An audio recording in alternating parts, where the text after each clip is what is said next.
keutamaan salat tahajud menurut ajaran Islam.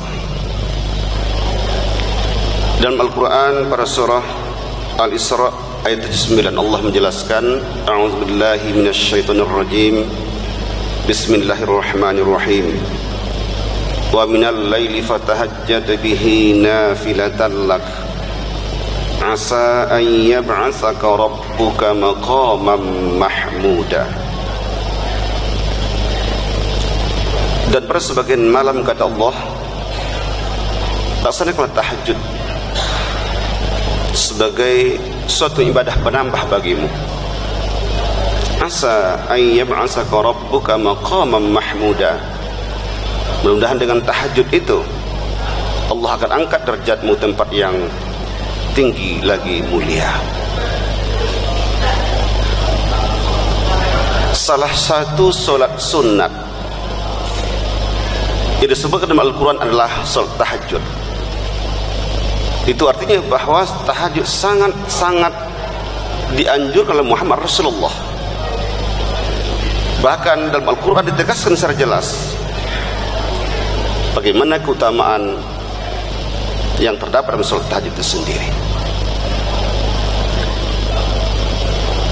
Melalui Al-Quran dan Sunnah Rasulullah serta pendapat para ulama, sangat banyak keutamaan atau fadail, keistimewaan melaksanakan salat tahajud ini. Dalam ceramah singkat ini saya akan menyampaikan ada 7 macam keutamaan melalui melaksanakan salat tahajud. Yang pertama adalah dengan salat tahajud yang baik dan benar, insya Allah Allah akan angkat derajat dan martabat ke tempat yang mulia dan terpuji. Seseorang yang ikhlas beribadah kepada Allah, apalagi dilaksanakan sepertiga malam terakhir, sesuatu yang sangat-sangat bagus ibadah kita kepada Allah. Kalau kita logikakan, kalau di siang hari barangkali terlalu banyak yang memohon kepada Allah, tetapi ketika malam hari sepertiga malam terakhir dilaksanakan, ya sedikit orang yang bangun di tengah malam, di saat itulah dia meminta kepada Allah Subhanahu wa ta'ala. Nah, dengan demikian ketika orang bangun di tengah malam hanya orang-orang pilihan. Sebagai kecil hanya umat Islam yang mampu tahajud di malam hari. Nah, oleh karena itulah ketika orang dengan sadar ikhlas terus melaksanakan ibadah dengan baik, terutama tahajud di malam hari ini, insya Allah Allah akan angkat derajatnya ke tempat yang mulia dan terpuji. Yang kedua adalah tahajud merupakan salat sunat yang paling diutamakan. Sekian banyak salat yang dianjurkan oleh Muhammad Rasulullah.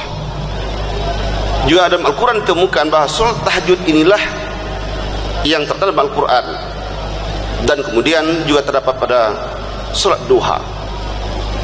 Karenanya kenapa dikatakan merupakan salah satu salat yang sangat dianjurkan oleh Muhammad Rasulullah? Karena memang salat ini sangat-sangat dilaksanakan oleh para anbiya. Bahkan juga istilah tahajud sendiri dijelaskan dalam Al-Quranul Karim. Oleh karena itulah dikatakan tahajud salah satu salat sunat yang paling diutamakan oleh ajaran agama Islam kita yang tercinta ini.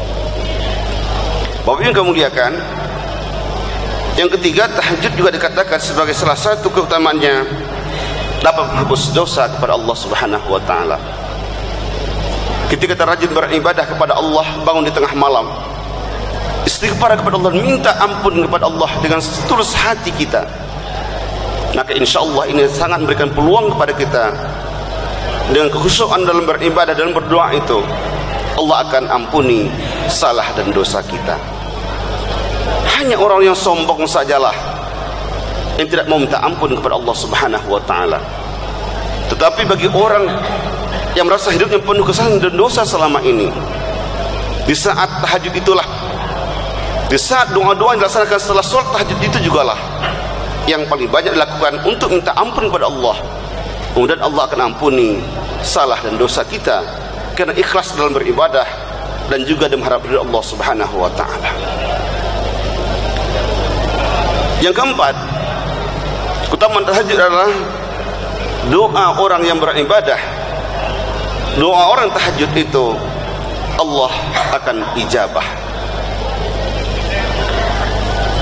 Pada ayat lain Allah katakan, itu pada surah Al-Baqarah ayat 186, wa idza sa'alaka ibadi anni fa inni qarib ujibu da'watad da'i idza da'an falyastajibu li wal yu'minu bi la'allahum yarshudun. Kata Allah, apabila manusia bertanya kepadamu tentang aku, kata Allah, fa inni qarib, katakan ya Rasulullah kepada mereka, aku dekat dengan manusia. Dan kata Allah, aku akan mengabulkan doa-doa atau permohonan para hambaku apabila mereka bermohon dan minta kepadaku, dengan dua syarat kata Allah, yaitu fal yastajibuli wal yu'minu bi. Jika hambaku kata Allah benar beribadah kepadaku dan memohon kepadaku, maka aku akan ampunkan dan bahkan aku akan kabulkan doa dan permohonan mereka.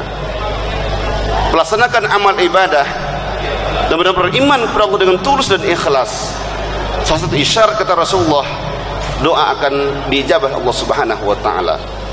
Nah, oleh karenanya salah satu keutamaan dalam salat tahajud ini adalah insyaallah doa kita akan diijabah oleh Allah Subhanahu wa taala.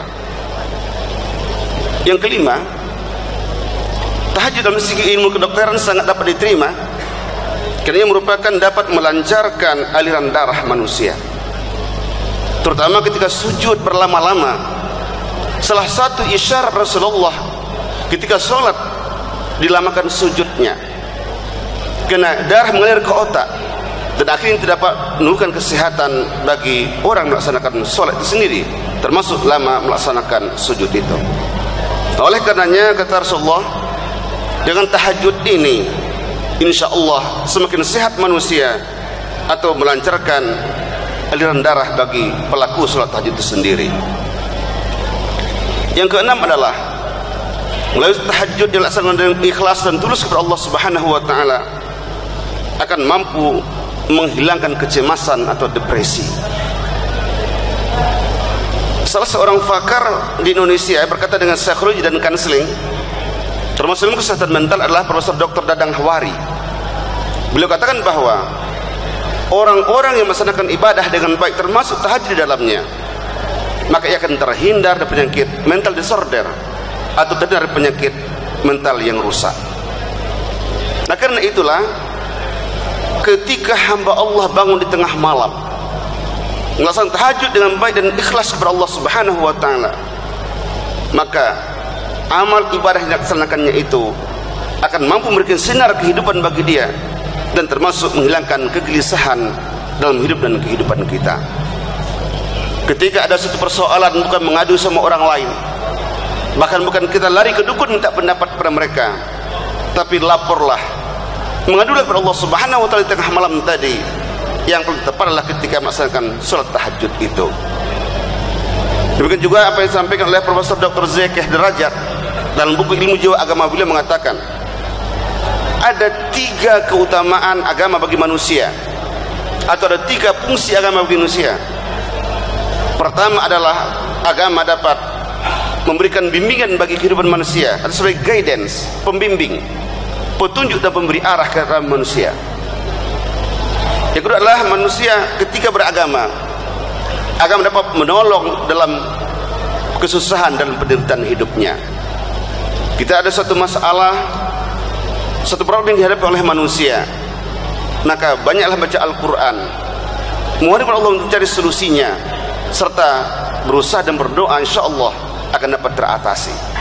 Oleh karenanya agama salah satu cara, kata Zakih Derajat, untuk menjadikan manusia sampai dalam kehidupan ini. Yang ketiga adalah agama juga dapat menerangkan batin manusia. Dalam Al-Quran juga dijelaskan oleh Allah dalam Al-Quran pada surah Ar-Rum ayat 28, ala bizikrillah tatma'innul qulub. Ingatlah kata Allah, dengan zikrullah dengan membaca kalimat-kalimat yang suci, berzikir kepada Allah, ingat kepada Allah, membaca Al-Quran, solat dan sebagainya, insya Allah akan menjadikan hati tentram dan jiwa lapang serta jiwa yang bersih. Oleh karenanya tahajud salah satu upaya kita untuk dapat menghilangkan kegelisahan, kegundahan dalam kehidupan ini. Dan terakhir, yang ketujuh adalah tahajud salah satu kunci untuk membuka surga. Mudahnya umat Islam, orang-orang iman masuk pada surga Allah sebagai balasan bagi orang beramal ibadah di dunia ini.